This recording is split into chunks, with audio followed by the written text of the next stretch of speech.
नमस्कार मित्रांनो, स्वागत आहे तुमचं आमच्या चॅनलवर। ही कथा सुरू करण्यापूर्वी चॅनलला सबस्क्राईब नक्की करा। तर चला कथेला सुरुवात करूया। माझं नाव सागर, वय 30 वर्ष। मी संभाजीनगरमध्ये एका 2 बेडरूमच्या फ्लॅटमध्ये राहतो। माझा मोठा भाऊ नितीन आणि त्याची पत्नी रेणुका वहिनी यांच्यासोबत आमचा हा फ्लॅट शहराच्या बाहेरील भागात आहे। यामुळे तिथे खूप शांतता असते। नितीन भाऊ एका नामांकित कंपनीत मोठ्या पदावर कार्यरत आहेत, त्यामुळे त्यांना महिन्यातून 20-25 दिवस कामानिमित्त बाहेर जावे लागते। कधी पुणे, तर कधी तेलंगणा, तर कधी हैदराबाद। त्यांचं सतत फिरणं सुरू असतं, त्यामुळे अनेकदा घरी फक्त मी आणि रेणुका वहिनी दोघंच असतो। रेणुका वहिनी अवघ्या 28 वर्षांची आहे। तिचं सौंदर्य खरोखरच पाहण्यासारखं आहे।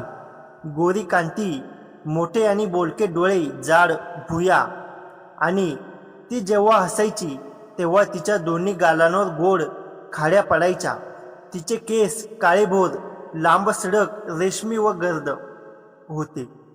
ती जेव्हा सकाळी साडी नेसून स्वयंपाकघरात किंवा घरात काम करत असे, तेव्हा तिच्या त्या साध्या, सोज्वळ आणि हलक्या हालचाली बघून माझं मन कधी कधी चक्रावून जायचं। पण मी नेहमी स्वतःवर ताबा मिळवायचो, मनाला आवर घालायचो, कारण ती माझी वहिनी आहे, माझ्या मोठ्या भावाची अर्धांगिनी। सुरुवातीच्या दिवसात आमच्यातलं वातावरण अगदी सामान्य होतं। मी सकाळी उठून ऑफिसला जायचो आणि संध्याकाळी थकून परत यायचो। मी आल्यावर वहिनी न विसरता चहा करून ठेवायची। सागर, चहा घे, असं ती अगदी साध्या आणि आपुलकीच्या आवाजात म्हणायची। मीही तो चहा घ्यायचो आणि थँक्यू वहिनी म्हणून माझ्या रूममध्ये निघून जायचो। पण जसजसा वेळ गेला तसतसे थँक्यूचे औपचारिक शब्द आमच्या नात्यातून कमी होत गेले आणि तिच्या हाताने दिलेल्या चहाची चव मला अधिक चांगली वाटू लागली। तो चहा आता फक्त एक पेय राहिला नव्हता, तर दिवसभराचा थकवा घालवणार एक माध्यम बनलं होतं। एके दिवशी नितीन भाऊ ऑफिसच्या एका महत्त्वाच्या प्रोजेक्टसाठी 10 दिवसांसाठी दिल्लीला गेला। नेहमीप्रमाणे घर शांत झालं होतं। संध्याकाळी मी ऑफिसमधून दमून घरी आलो तेव्हा रेणुका वहिनीनं दरवाजा उघडला। तिच्या चेहऱ्यावर एक हलका थकवा आणि उदासीची छाया दिसत होती।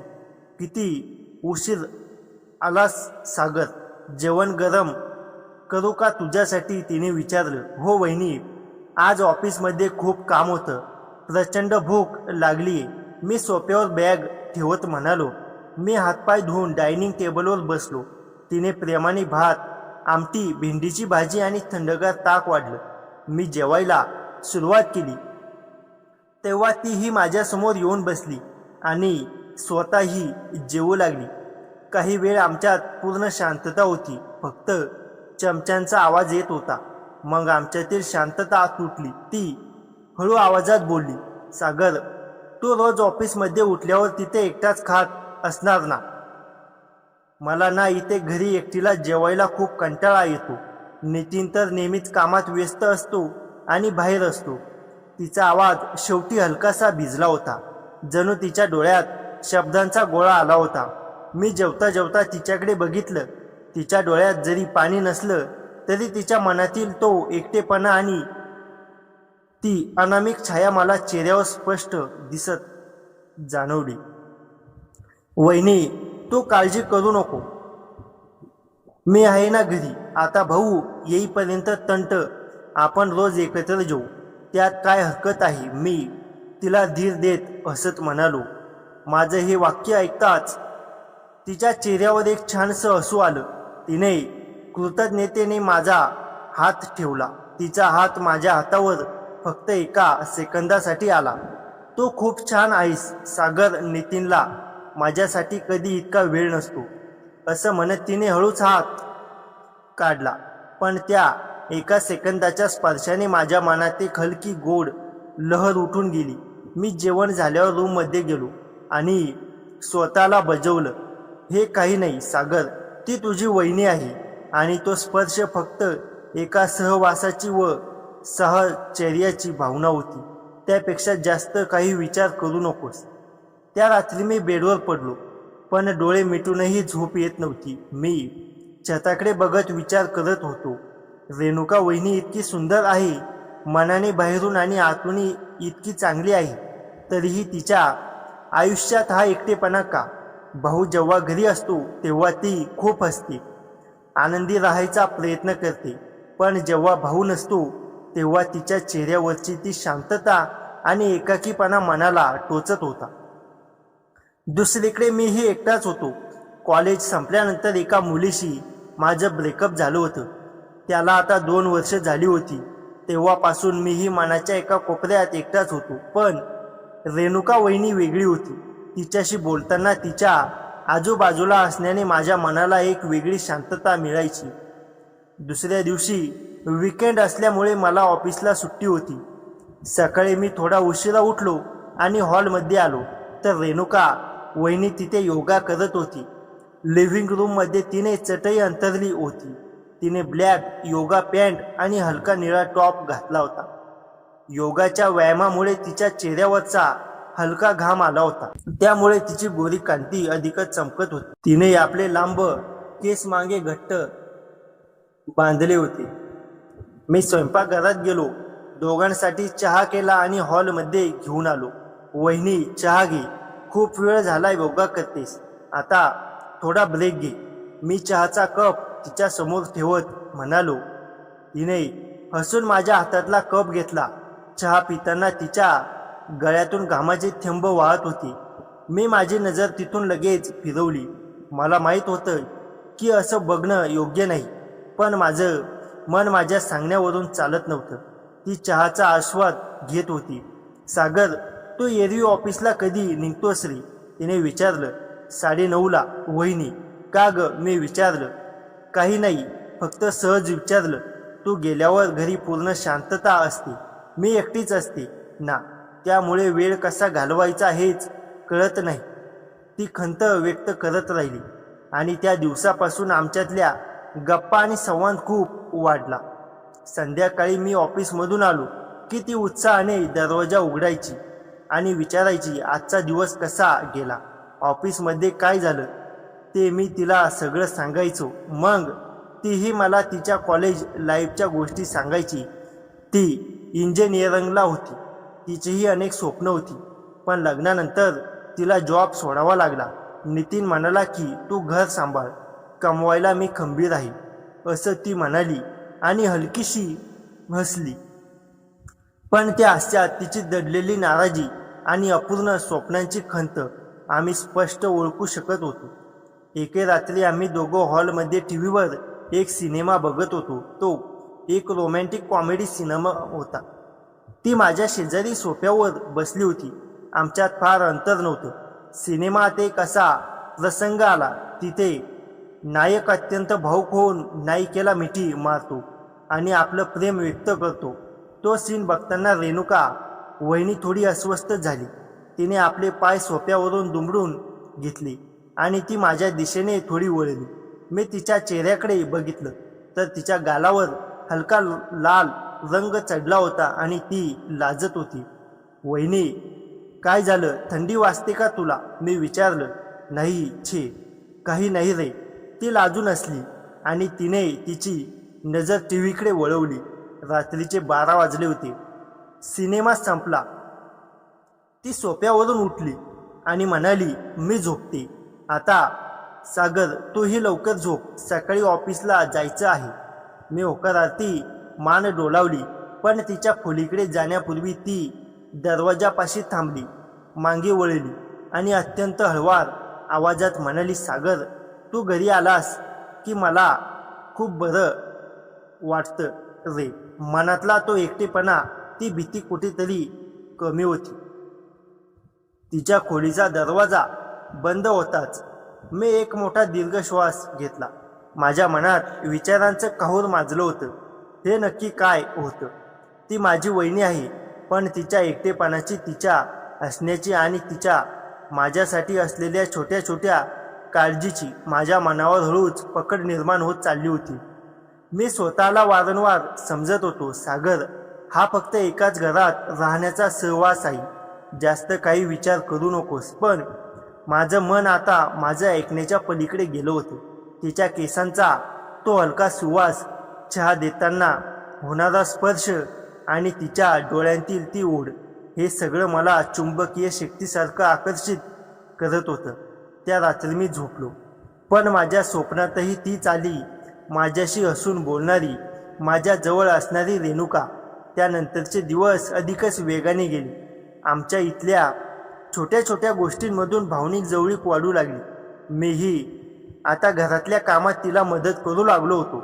बाजारातून भाजी आणणं, गॅस सिलेंडर चेक करणं किंवा कधी कधी स्वयंपाकघरात ते काम करत असताना तिथे उभे राहून गप्पा मारणं. ती बऱ्याचदा मला म्हणायची, सोनू तू नसतास ना तर या घरात माझं काय झालं असतं देव जाणे. तिने मला सोनू हे नाव प्रथमच दिलं होतं. माझ्या कानात ते नाव इतकं गोड वाटायचं. ती जेव्हा जेव्हा मला सोनू म्हणायची तेव्हा माझ्या छातीत एक सुखद कळ उठायची. दिवस सरत होते. नितीन भाऊ दिल्लीहून परत येण्यासाठी आता अवघे 4-5 दिवस उरले होते. पण या काळात आमच्या घरातलं वातावरण आणि आमच्यातली नात्याची भाषा पूर्णपणे बदलत चालली होती. मी ऑफिसमधून जितकं लवकर निघतो तितकं लवकर घरी येऊ लागलो होतो आणि रेणुका वहिनी दारात माझीच वाट बघत उभी असायची. एका संध्याकाळी मी घरी आलो तेव्हा ती बाल्कनीत उभी होती. तिने एक हलकी गुलाबी साडी नेसली होती. बाहेर छान गारवा होता आणि त्या वाऱ्यामुळे तिच्या केसांची एकलट वारंवार तिच्या चेहऱ्यावर येत होती. मी हळूच तिच्या मागे गेलो आणि म्हणालो, वहिनी आज चहा मी करू का तुझ्यासाठी. तिने रचकून मागे वळून बघितलं. मला तिथे पाहून तिच्या चेहऱ्यावर एक अतिशय सुंदर आणि तृप्त स्मिताची रेषा उमटली. सोनू तू आलास, बस मी चहा करते ना, ती म्हणाली. आम्ही दोघं बाल्कनीत बसून चहा घेऊ लागलो. चहा घेताना ती पुन्हा एकदा तिच्या मनातील भावना व्यक्त करू लागली. सागर मला माझ्या कॉलेजच्या दिवसांची खूप आठवण येते रे. तेव्हा मनात कितीतरी स्वप्न होती. खूप फिरायचं होतं, स्वतःच्या पायावर उभं राहायचं होतं. पण लग्न झालं आणि एका रात्रीत सगळं बदललं. मी चहाचा कप खाली ठेवत विचारलं, वहिनी तुला आता जॉब करावासा वाटत नाही का. तिनं एक दीर्घ श्वास घेतला आणि बाहेर आकाशाकडे पाहत म्हणाली, नितीनला ते आवडत नाही. तो म्हणतो घर सांभाळ. मी त्याची ती इच्छा मान्य केली. पण कधी कधी हा एकटेपणा इतका वाढतो की हे घर मला खायला उठतं. सगळे मित्र आपापल्या आयुष्यात व्यस्त आहेत आणि नितीन तो तर फोनवर देखील फक्त बँकेच्या कामाचं बोलतो. माझ्या मनाची काय अवस्था आहे हे समजून घ्यायला त्याला वेळच नाही. तिच्या आवाजातलं ते दुःख, ती वेदना मला सहन नाही झाली. मी हळूच सोफ्यावरून तिच्या जवळ गेलो. आमचे खांदे एकमेकांना जवळ आले. मी अत्यंत आदराने आणि आपुलकीने माझा हात तिच्या हातावर ठेवला. वहिनी तू स्वतःला एकटी समजू नकोस, मी आहे ना तुझ्यासोबत. तुला जेव्हा कधी माझ्या मनातील काही बोलायचं असेल, दुःख हलकं करायचं असेल तर हक्काने मला सांगत जा, मी खूप भावुक होऊन म्हणालो. तिने माझ्या हाताकडे बघितलं. त्या क्षणी तिने आपला हात बाजूला केला नाही. 2-3 सेकंद आम्ही दोघं तसंच शांत होतो. मग तिने हलकेच माझ्याकडे पाहत म्हटलं, तू आहेस म्हणूनच मी या घरात टिकून आहे सोनू, नाहीतर हे घर मला एखाद्या तुरुंगासारखं वाटलं असतं. त्या रात्री आम्ही एकत्र जेवलो आणि हॉलमध्ये एक अत्यंत भावूक इमोशनल सिनेमा पाहिला. ती अगदी माझ्या शेजारी बसली होती. सिनेमात जेव्हा नायक आणि नायिका एकमेकांना मिठी मारून रडतात आणि आपल्या प्रेमाची कबुली देतात तेव्हा रेणुका वहिनी खूप अस्वस्थ झाली. तिने माझ्याकडे वळून पाहिलं. सागर तुला कधी कोणावर इतकं खरं प्रेम झालं होतं का रे. तिने अचानक हा प्रश्न विचारला. मी थोडा गुटमळलो. जुन्या आठवणी मनात आल्या. हो वहिनी, एकदा झालं होतं, पण आमचा ब्रेकअप झाला. ती म्हणाली की मी तिला हवा तितका भावनिक सपोर्ट देऊ शकत नाही. रेणुकाने माझ्याकडे अत्यंत सहानुभूतीने व मायाने बघितलं. मला खूप वाईट वाटतं तुझ्यासाठी सोनू, पण कधी कधी प्रेम हे फक्त शब्दांनी व्यक्त करायचं नसतं, तर एका हक्काच्या उपस्थितीने जाणवायचं असतं. जी उपस्थिती मला तुझ्यामध्ये जाणवते, ती म्हणाली. तिचे हे शब्द थेट माझ्या हृदयाला भिडले. आम्ही दोघं एकमेकांच्या डोळ्यात पाहत होतो. त्या मोठ्या सुंदर डोळ्यात मला एक अनामिक ओढ, एक भावनिक भूक आणि माझ्याबद्दलचा आदर स्पष्ट दिसत होता. मी स्वतःला थांबवण्याचा प्रयत्न करत होतो. ती माझी वहिनी आहे, पण तिच्या त्या सहवासात मला जी सुख आणि शांतता मिळत होती ती जगावेगळी होती.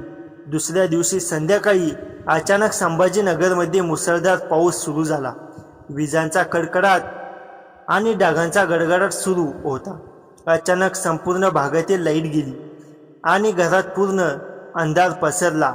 रेणुका वहिनीला अंधाराची खूप भीती होती. ती तिच्या रूममध्ये जोरात ओरडली, सागर, सोनू, कुठे आहेस तू? प्लीज लवकर ये. ती मोबाईलचा टॉर्च चालू केला आणि धावत तिच्या रूममध्ये गेलो. ती बेडवर दोन्ही पाय पोटाशी धरून बसली होती. तिचा चेहरा प्रचंड घाबरलेला होता. मी लगेच तिच्या शेजारी बेडवर बसलो. घाबरू नकोस वहिनी, मी आहे इथे, फक्त लाईट गेली आहे, मी म्हणालो. सोनू, मला या विजांशी आणि अंधाराची खूप भीती वाटते रे. जेव्हा मी एकटी असते तेव्हा मला खूप वाईट विचार येतात, असं म्हणतात. तिने भीतीच्या भारात थेट माझ्या खांद्याला डोके ठेवलं आणि मला घट्ट धरून ठेवलं. तिच्या केसांचा तो ओलावा, तिचा तो नैसर्गिक सुवास आणि तिच्या श्वासांची गती मला जाणवत होती. मीही तिला धीर देण्यासाठी तिचा खांदा पकडला आणि तिच्या पाठीवरून हात फिरवू लागलो. मी आहे ना रेणुका, काही होणार नाही तुला, मी कुठे जात नाही, मी म्हणालो.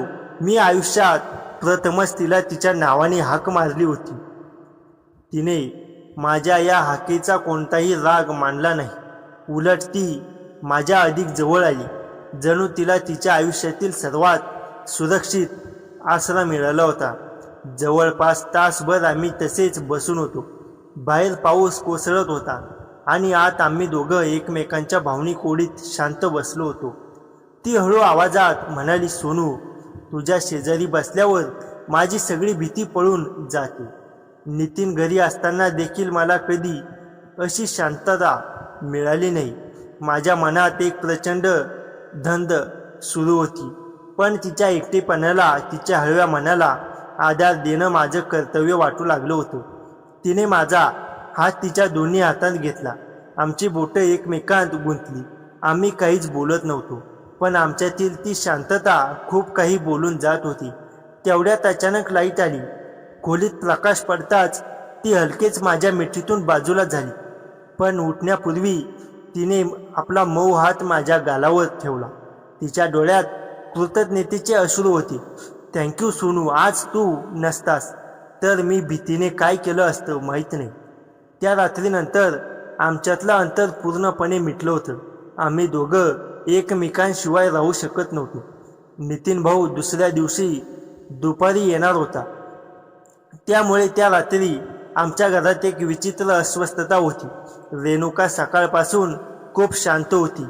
रात्री 12 वाजता तिने मला तिच्या रूममध्ये बोलवलं. रूममध्ये फक्त एक छोटा गुलाबी लॅम्प जळत होता. तिने नाईट सूट घातला होता.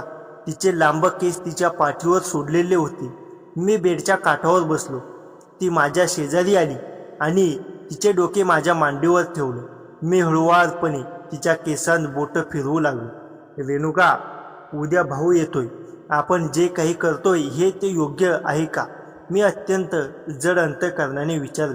तिने माझा हात घेतला आणि माझ्या छातीवर ठेवला. मला माहीत आहे सोनू, हे जगाच्या नजरेत कदाचित चुकीचं असेल, पण या काही दिवसात मला तुझ्याकडून जे प्रेम, जो आदर आणि जो भावनिक सपोर्ट मिळाला आहे तो मला माझ्या संपूर्ण लग्न जीवनात मिळाला नाही. आजची रात्र, फक्त आजची ही रात्र मला या जगाचे सगळे नियम विसरून तुझी जगायची आहे. तू मला स्वीकारशील? तिचा तो भिजलेला आवाज आणि तिचे ते अर्धवट उघडे डोळे पाहून माझ्या मनातील सगळा संकोच गळून पडला. मी तिला माझ्या मजबूत बाहूंमध्ये घट्ट ओढून घेतले. तिनेही तिचे दोन्ही हात माझ्या गळ्याभोवतीत टाकले आणि आम्ही दोघं एका गाढ भावनेत मिठीत विरघळून गेलो. त्या रात्री आमच्यातील कोणत्याही शारीरिक विकृती नव्हती, तर तो दोन तहानलेल्या एकट्या मनांचा मिलाप होता. आम्ही रात्रभर एकमेकांचे हात धरून बसलो होतो, जुन्या गोष्टी बोलत होतो, कधी एकमेकांच्या खांद्यावर डोके ठेवून शांतता अनुभवत होतो. 5 वर्षापासून माझ्या मनात साठलेला एकटेपणा आणि रेणुकाच्या आयुष्यातील रिकामेपणा त्या एका रात्रीत पूर्ण भरून निघाला होता. सकाळी जेव्हा सूर्योदय झाला तेव्हा रेणुका माझ्या खांद्यावर शांत झोपली होती. तिच्या चेहऱ्यावर आता भीती किंवा दुःख नव्हतं, तर एक अप्रतिम सात्विक समाधान आणि तृप्ती होती. दुपारी नितीन भाऊ घरी आला. आम्ही दोघांनीही स्वतःला सावरून नेहमीसारखं वागवण्याचा प्रयत्न केला, पण जेवणाच्या टेबलावर जेव्हा आमची नजर एकमेकांना भेटायची तेव्हा त्या नजरेत एक नातं आणि त्या रात्रीचं गोड गुपित हसत होतं. काही महिन्यांनी नितीन भावाची मुंबईला बदली झाली आणि ते दोघं तिथे निघून गेली. आज रेणुका मुंबईत आहे आणि मी संभाजी नगरमध्ये एकटा. आम्ही कधी कधी फोनवर अगदी सामान्य गप्पा मारतो, पण त्या साध्या शब्दांमागे आमच्या त्या रात्रीचा गोडवा, त्या स्पर्शाची ऊब आणि एकमेकांच्या आठवणींचा सुगंध दडलेला असतो. तो अनुभव कदाचित समाजाच्या कसोटीवर खरा उतरणार नाही, पण त्या दोन एकाकी मनांना दिलेला आधार, त्या पावसाळी रात्रीचा ओलावा माझ्या आयुष्यातील सर्वात सुंदर आणि गहन आठवणींपैकी एक बनून वेळेची पाखरं कशी उडून गेली हे कळलंच नाही. नितीन भाऊ आणि रेणुका गेलेल्या आता 2 वर्ष उलटून गेली होती. संभाजीनगरमधला तो फ्लॅट आता फक्त माझा होता. आधी जिथे तिचा हसरा चेहरा, तिचा सुगंध, तिच्या पायांचा आवाज असायचा, तिथे आता फक्त माझ्या एकटेपणाची सावली होती. सकाळी उठणं, ऑफिसला जाणं, रात्री उशिरा येणं हीच माझी दिनचर्या झाली होती. पण संध्याकाळी जेव्हा चहाची वेळ यायची तेव्हा माझा हात आपोआप 2 कपांसाठी पोचायचा. तिच्या हाताचा चहा आता माझ्या जिभेवर नव्हता, तर माझ्या मनात गोठून राहिला होता. दररोज संध्याकाळी 5:45 वाजता मी बाल्कनीत उभा राहायचो. तिथून ती जिथे उभी राहून माझी वाट बघायची ती जागा मी डोळ्यांनी पुसत असे. वारा आला की तिच्या केसांचा तो काळोख माझ्या डोळ्यांसमोर तरळायचा आणि माझा श्वास हरवायचा. फोनवर गप्पा आता वाढल्या होत्या. सुरुवातीला आठवड्यातून एकदा, मग 2दा आणि आता तर दररोज रात्री 9 वाजता मोबाईल वाजायचा. तिने मला सोनू म्हणण्याचा तो मधुर आवाज माझ्या कानात जणू गाणं म्हणायचा. पण आमच्या बोलण्यात अनेकदा हलकीशी खंत, थोडं दुःख आणि त्या रात्रीच्या आठवणींचा ओलावा असायचा.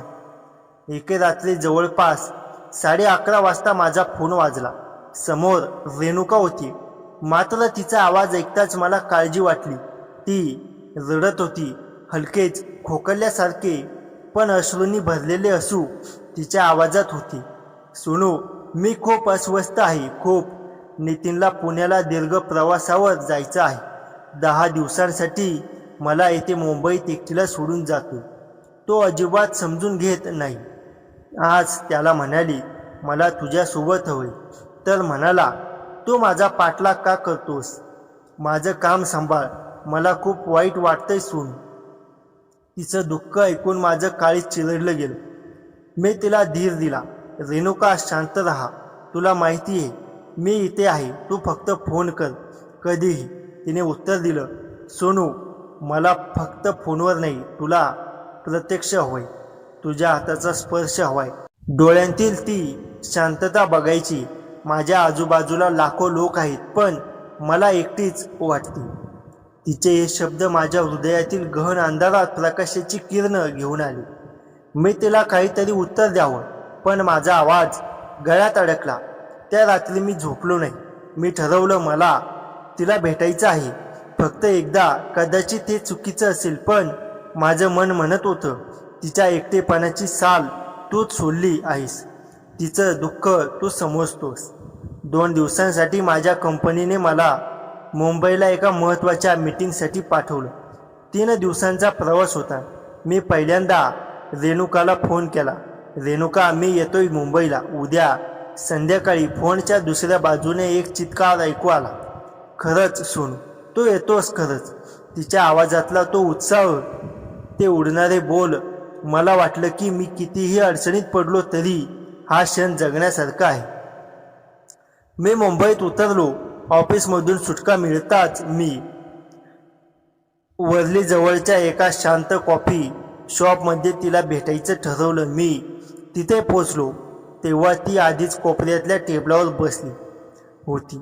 तिने एक साधी पण अत्यंत सोबत असलेली हिरवी पांढरी साडी नेसली होती. तिच्या मानेवरच्या तो छोटा दागिना आणि तिच्या कानातील ते झुमके तिला अधिक खुलवत होती. ती मला दारात बघताच उठली. तिचे डोळे चमकले होते, पण त्या चमकात अश्रू होते. तिने हळू माझ्याकडे येऊन अत्यंत आपुलकीने पण सभ्यतेच्या मर्यादेत हलकीशी मिठी मारली. त्या मिठीत तिच्या अंगावरचा सुगंध केवढा काळानंतर मला भेटला. तो सुगंध माझ्या डोक्यात मध्यासारखा चढला. पण मी स्वतःला सावरलं.